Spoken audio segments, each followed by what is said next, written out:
It's a very nice product that I start using in the beginning of 2000 in university with the gray MTA. But as you know, we have some problems in the discoloration of the tooth when we use the gray bioceramic and the gray MTA. And then the Dentsply and the Torabinejad developed the white bioceramics. But even with the white bioceramics, we have some problems in the tooth, because we have some materials that provoke some discolorations in the tooth. As you know, hydraulic cement is the same name. It's another way to say bioceramics in dentistry. It's a material that needs hydration to set, and once sets are impervious to dissolution in water. This is very important, and is a material very useful for us, because when you use the H+, the resin cements, we need to have the canal completely without water, without wet environment. So with the bioceramics, it's easy to work, and we can use them in a big range of treatments that before it's impossible we solve this kind of treatment. So the bioceramics is a MTA, it's a mineral trioxide aggregate, and the basic structure of the bioceramics of the MTA is a calcium, silica, and bismuth oxide. The bismuth oxide is a radiopacifier. Today, with another brands and another products of the MTAs, we have this kind of MTA without bismuth oxide. Okay, you will see further that bismuth have some drawbacks in the hydration of the MTA. So let's see how we can get the bioceramics. We have raw materials. We have calcium carbonates, aluminum oxide, and silicon, and we put together, and then we need to dry to get out water from these materials, these compounds, and then we put in a calcination to take out the dioxide carbon, and then we put in a high temperature to achieve some. It's a clinker. It's our trioxide, tricalcium silicate, decalcium silicate, tricalcium aluminate, and calcium oxide. So this product, it's basically the MTA. After this, we need to achieve or to get the powder. We need the particles that we have from the bioceramics, from the MTA. We need to put them very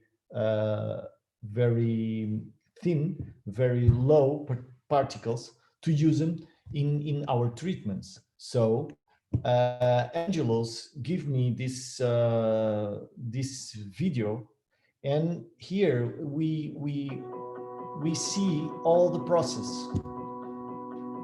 Okay, we have these raw materials we need to put together. Okay, this is all the process.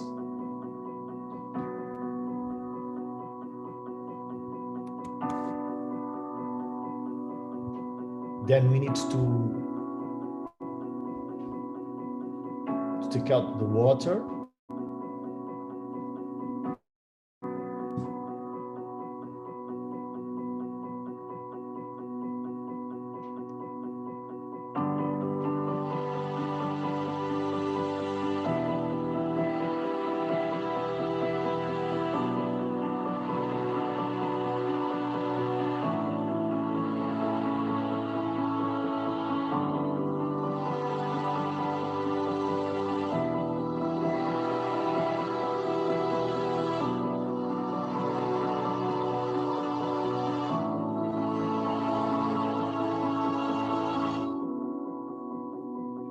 And here we start to milling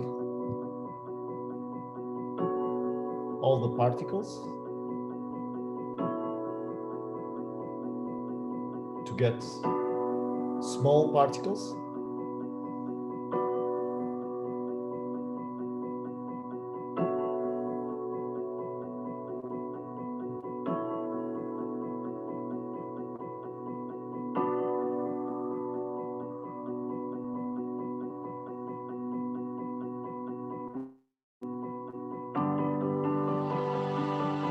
And at the end, we need, this is the MTA.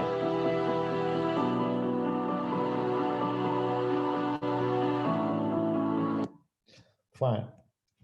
So here you could see that you can see that the MTA needs 28 days to set, okay, to form all the hydroxydapatites that we need to healing the tissues and his biocompatibility with the tissues. Here is all the process in 28 days. You see the crystals, you see the needles that we have, the hydration process, all in 28 days. So we have a material that is 100% reliable. It's bioinert. It's bioactive and bioresorbable.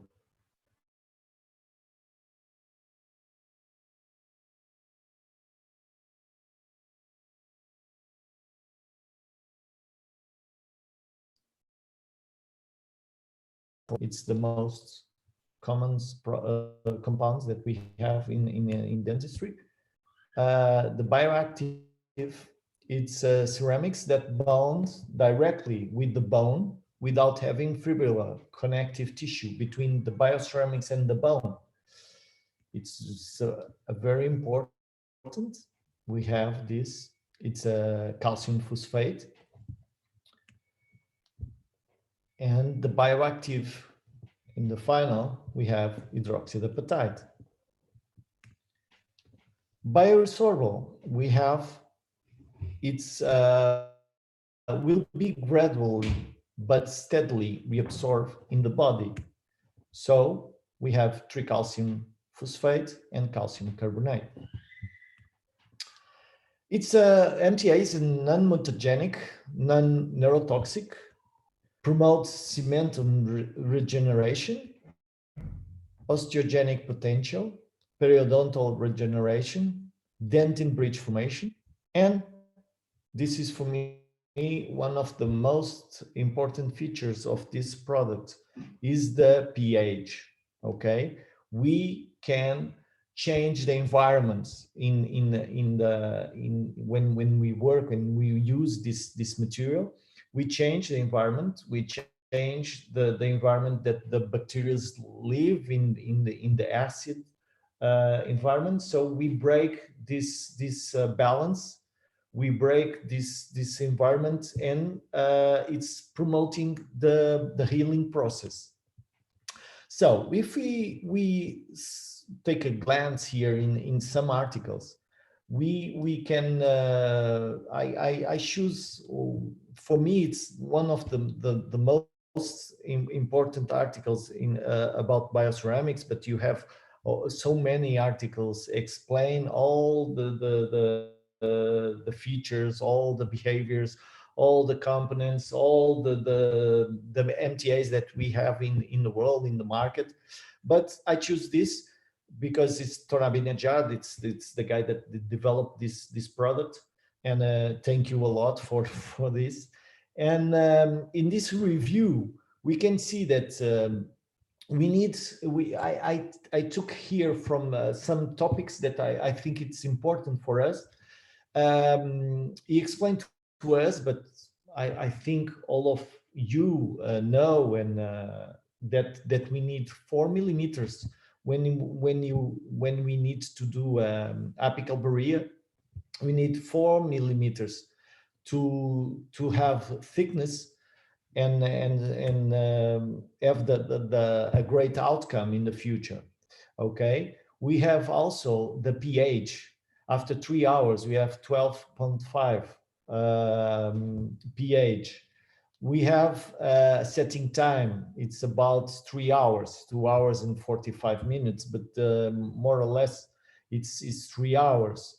Show the adverse effects when we use the citric acid or EDTA. When you use like with the last rinse, you use the EDTA, you will provoke some problems in the setting of the MTA and the micro hardness that we have, that we need to have in the MTA. We can know with this article that the humidity, the pH values, the presence of chelating agent like EDTA or citric acid, and more condensation pressure. If you put a lot of pressure in the MTA, you will change the behavior of this product. In this another one article, it's 3 articles, very good articles published by Torabinejad about this, is some reviews. Here he said to us that MTA is one of the most resistant root and filling. Okay, it's very good material, but very difficult to work. It's difficult. You use the MTA like a cement, but it's have a very good outcome. So another topic is some of its limitations, as difficulty in controlling the length of the filling. So it's the way I'm saying it's very difficult to use like a cement. The number of biocompatibility and mutagenic studies have shown that the MTA is a biocompatible material. We know that. None of the studies that compare white MTA and gray MTA show significant difference, but in the pulp response to either of the materials in terms of calcified breach formation, inflammatory reaction, and necrosis. I read a study from an article from José Camilleri that says in the middle of the article that some guys, when tested the white MTA and the gray MTA, see that gray MTA have better biocompatibility than white MTA, because we change we put some aluminum in the white MTA, and then this aluminum change a little bit. They say that change a little bit the behavior of the MTA. So another topic is the MTA produce the best histological results. We know that the biomaterials have these features. Show that MTA can be used as an apical barrier, but don't forget that we need to put this apical barrier with 4 millimeters. This article from José Camilleri said to us that MTA allows the material that come into different oral environment conditions, including when we have blood, saliva, tissue fluids, dental restorative materials and structure, and even air. the behavior, the properties of the setting of the MTA can change. We need to know that, but it's only that you can see in the lab. It's not possible you see that in your clinic, in your office. And we will see here in further articles that it's difficult. You see in the office that the MTA it change the behavior or the setting of the micro hardness. It's very difficult. So another studies show us that if you leave there the smear layer, it's better for the bone strength of the MTA. Of course, we need to avoid leave there the smear layer that in the beginning of when you're shaping the canal. It's not so good if you leave that kind of smear layer inside the canal. Okay, we need to remove. And when you see the dentin, the particles of the dentin, the smear layer, clean smear layers, okay, it's not possible. You make sure that kind of smear layer is free from bacteria. And as you know, it's difficult. You clean every canal, every space into the canals. You will have bacterials inside. But if you leave there the smear layer, these articles explain